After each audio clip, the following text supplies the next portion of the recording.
table was a red broken horn. There was no blood or bone in it, but it was indeed the horn of a being who had stormed in. I became confused, wondering why this being decided to throw his horn at us. As I looked at Diana, however, I could see the shock in her eyes. The expression on her face was a mixture of fear, surprise, and a little flattery, like someone had given her an exotic bouquet of bloody thorn-filled roses. Diana finally looked up to the demon who had entered the room and examined him. Brute demon, what is the meaning of this? What does it look like? It looks like you're swearing your allegiance to the rebellion. The question is why? He swore allegiance with his horn? Allegiance with his horn? It's a brute demon tradition. If they leave their tribe to serve a non-nomadic kingdom without marrying into it, then they must break a horn in allegiance. However, from what I recall, there are no more tribes left in the demon world after the demon lord's mass genocide of the brute demons. I stood white out of shadow. Mass genocide? The demon lord had that much power to eliminate the entire demon race? I looked at the brute demon, seeing him glare hard at Shadow at his remark. Well, he didn't kill everyone. So there are more of you? A flash of grief flashed in the brute's eyes before he looked down at the table. No, I'm the only one left, and I refuse to let that bastard get away with this. I felt incredibly terrible for the grief he had to bear. It must have been horrible to be the last of his kind. I looked at Diana, wondering what she would do with this information.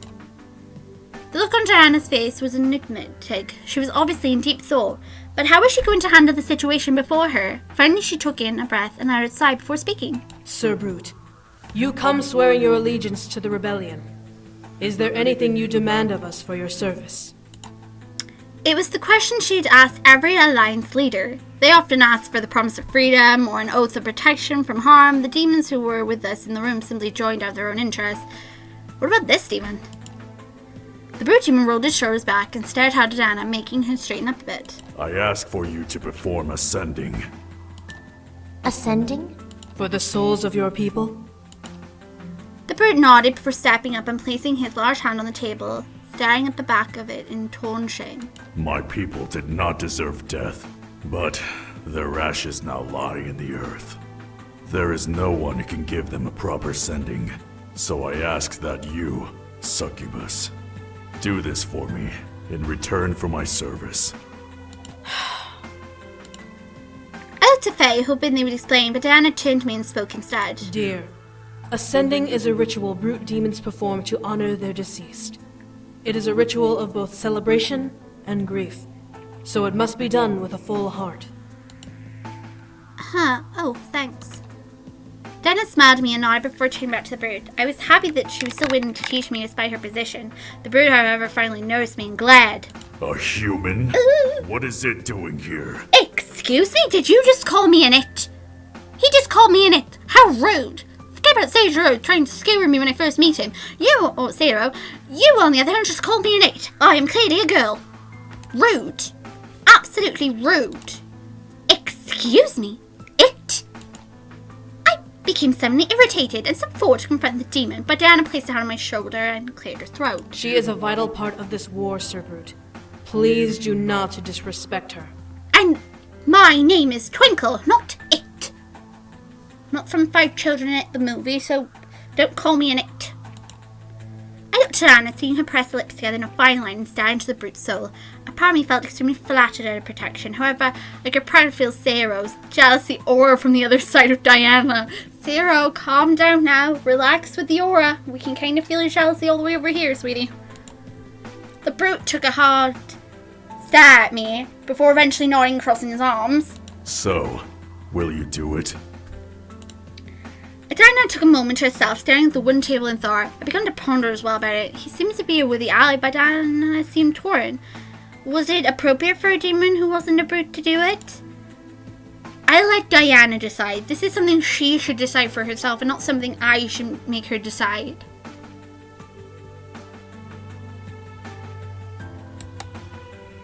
So we're going to stay right here with Diana because, again, this is her decision. This is important for Diana to choose for herself, seeing as she's the leader here and he's asking her to do it. I should make her decisions for her. Don't say anything. At the moment, Diana turned to the brute demon and nodded. Very well. I will perform the sending of your fallen kin. Oh. When? This afternoon. Everyone hitched their breath in surprise at Diana's word. She would perform the same day? Did she even know how to perform it properly? Diana? With a chuckle, Diana looked at me with a small smirk. I'll be fine, dear. I know a fair amount of brute demon rituals. Eh? How come you know a fair amount about brute demon rituals? Diana's so talented. That afternoon became full of hassle. Servants were rushing back and forth, trying to prepare for the ritual they knew little to nothing about. Luckily, Shadow and Rabbit helped instruct everyone properly. I was sitting to my room, given an opportunity to rest, but as I sat on the bed, I felt restless. I didn't want to sit around and do nothing for the day. There was so much I could do, despite being a human. I wasn't some decoration. I defied my instructions and wandered, hoping to find Anna. I wanted to help her if possible, but as I approached the room she was practicing in, I managed to catch a pair of voices. My lady, I must insist. Insist that I lock her in her room like a prisoner? Out of the question. Zero! Zero, that's naughty! I quietly pressed myself against the wall near the doorway and continued to listen in, knowing what was going on. Zero. She is not a pet or a slave, Zero. She is my guest and greatest ally.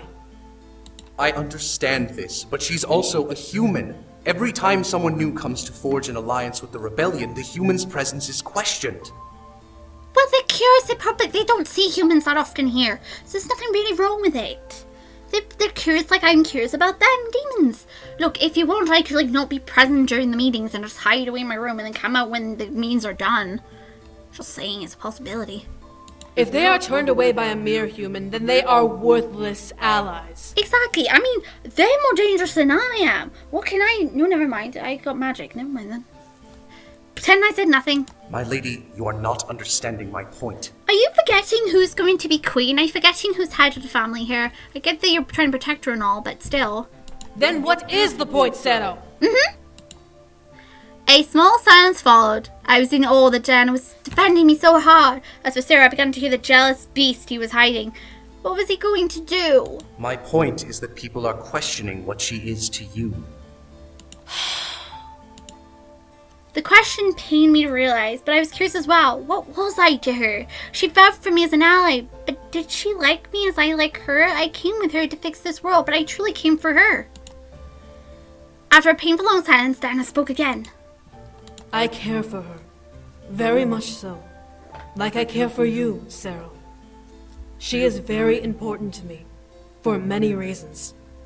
She has become part of my life, and anyone who questions why will be silenced. Ooh. Apparently Sarah got silenced too. Is that enough to appease you? Probably not. It is not my place to be appeased. Oh, come on, Sarah. I took a breath, taking in what Diana said. She cared for me. I wasn't sure whether to feel happy or sad or at that, but I wanted to take it that she cared enough to protect and defend me. I didn't get to feel the emotion for long, however, as Faye flew up beside me and grinned. I panicked for a moment, hoping that they wouldn't give me away or my position, but they whispered at me, understanding. Psst. We're about to go prepare the ritual dance area thing. Whatever. Want to come watch? Sure. I opened my mouth to object, but was stopped by Diana's voice. Now, please, leave me be. I have to prepare, and cannot afford any more distractions. I grimaced. I came to help, but I guess she had to work alone. I left with Faye, not wanting to be called by Sarah, and understanding she needed to be alone to work. The ritual seemed important to her and the brute demon that demanded it of her. In truth, I was excited to see Diana go through with it. The fact that she was willing to dance for the brute demon was surprising. When Faye and the handful of demons that helped them finish their work, I stood in the front line of a crowd surrounding the ritual area. To say that I was mildly curious of her was an underestimate. Did Diana even know how to do the sending? From what she insinuated to me as she brought me to my room, she would be giving instructions and follow them to a T. Would she be able to do it? A small, quiet wave of gas came towards my direction, causing me to look over to where they originated from. I stared wide-eyed at what I saw. Diana?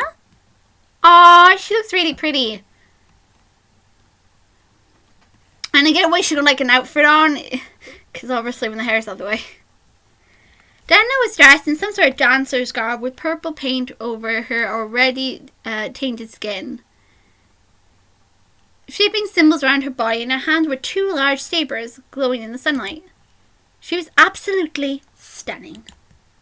Diana stepped between the crowd as they parted ways for her and into a chalk-drawn circle, which separated the ritual area and the ones watching it. Her bare feet guided her to the centre as a couple of other demons, each holding an instrument, set up near the edge away from where I was. At last, the air was filled with complete silence. The look on Diana's face showed pure concentration and focus as she closed her eyes and took a deep breath. The drums echoed through the air as the dance finally began. I stood mesmerized by what I was watching. Diana's entire body moved in time with the beat, and the instruments soared through the air. The saber she was holding glided through the air as if they were slicing through it with perfect ease. As the beat moved, her hips and shoulders rolled fiercely like a hypnotic and passionate belly dance routine mixed with an African tribal step. However, her focus remained on the sabers in her hand and the circle she was instructed to dance within. Her bare feet hit the ground hard with her heels, gesturing into the dirt, not hard enough to disturb the soil, but loud enough to echo alongside the drum beat. My breath was taken away by the sight. However, I wasn't the only one blown away by the dancing succubus. She's beautiful, isn't she? Oh, hello. I didn't turn my head away, but I could tell that Zero had stepped up to stand beside me and watch Diana's dance. The two of us stood side by side, watching the person we both cared for, about giving homage to an extinct demon's race. Zero's voice was barely audible with the sound of the drums and chanting in the air. I love her. I'm aware that you love her, sweetie. That stopped my fall, so I looked over at Zero, seeing his gaze still plastered towards Diana. His expression was cool and like stone, seized in what he had said and meant. He loved her. I've loved her ever since we were children. I've been by her side through everything, and she's given meaning to my life. I would give my life for her if she demanded it. At last, Zero looked to me, a small fire burning in his eyes through his gaze. I could see the devotion and truth in his soul, knowing how deeply he cared for her. What say you to that?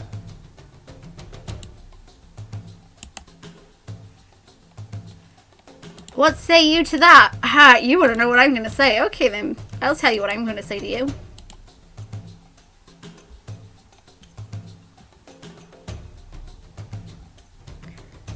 I love her too.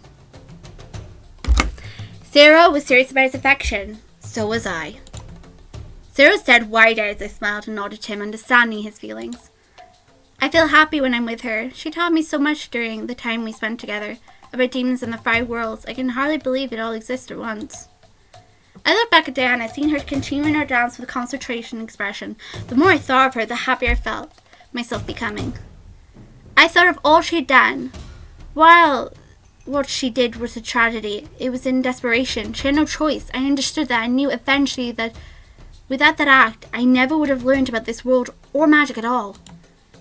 Before I met her, my life was boring and bland. I went to school and was only allowed to think about my future. When Diana appeared, she changed my life. She showed me an entire new universe, and I will never be able to thank her enough for that. I know you've been with her for a very long time.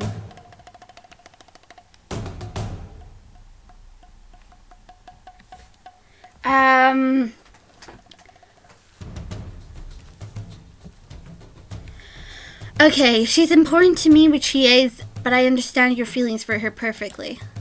We both loved and cared for her. I could tell that Sarah deeply and truly loved Diana, but so did I. She'd done so much for me already, and I found myself captured in a spell. Sarah had to have been the same. I was given silence to Sarah's reply. Diana's dance continued into the night, surprising me. She had this much stamina. Despite watching her, she didn't stop to break once, most likely expending energy to keep moving. How long did this dance have to go for? After the torchlight illuminated space and the moon was at the top of the sky, Diana finally stopped, panting hard and clashing the sabers together to cause a ring of steel to bounce through the air. The audience clapped wildly. Many deeply captivated enough to stay the entire time, and some joined in during the late hours of the ritual. The brute, whom I decided to dub as Sergeant, stepped from the crowd into the ritual space and walked towards Diana, letting the sabers vanish into the air. Diana looked to the one approaching her with a tired stare. Silence lingered between them as Surgeon held out his arm to Diana. With a smile, Diana reached out and clasped her hand onto his forearm. Honorimus dirigendo pedes. Victoria in consummatione. I don't know what they said. Another round of cheers echoed. Yay! Through the air, as the words exchanged between them, I smiled knowing that Diana had appraised Surgeon and his people. Diana released her hold on his arm and nodded to him before looking towards me and ushering me to her. I quickly rushed over as she lifted her arm and placed it alongside my shoulder tiredly. Diana? I need a little help. I could feel Sarah's gaze right back. Would he step in and fight me doing as she asked? I looked back to see him watching with a blank expression. What was going on in his mind? With a laugh to Diana, I led her back to my room where she sat tiredly on the bed. The exhaustion in her face was clear and her body quaked from overexerting itself. You danced so beautifully, Diana. With a smile, Diana looked up at me and blushed a bit. To see her face go a slight pink made her look so adorable. You flatter me, dear. I could only smile before she slowly stood back up and took my hand, surprising me. She kept her head down, however, which made me even more confused as to what she was doing. Diana? Dear, I'm sorry. For what? Diana grimaced a bit before looking at me with serious eyes. They flickered back and forth between red and gold, but she stood her ground. For the intolerance from my kind. Humans aren't exactly welcomed in this world. No biggie. That's what this was all about? I understood completely. This seemed to hit Diana the hardest. After all, she was the one who brought me to this world. I cupped Diana's cheek and smiled at her, causing the expression to go from shame to surprise. Diana, it's all right.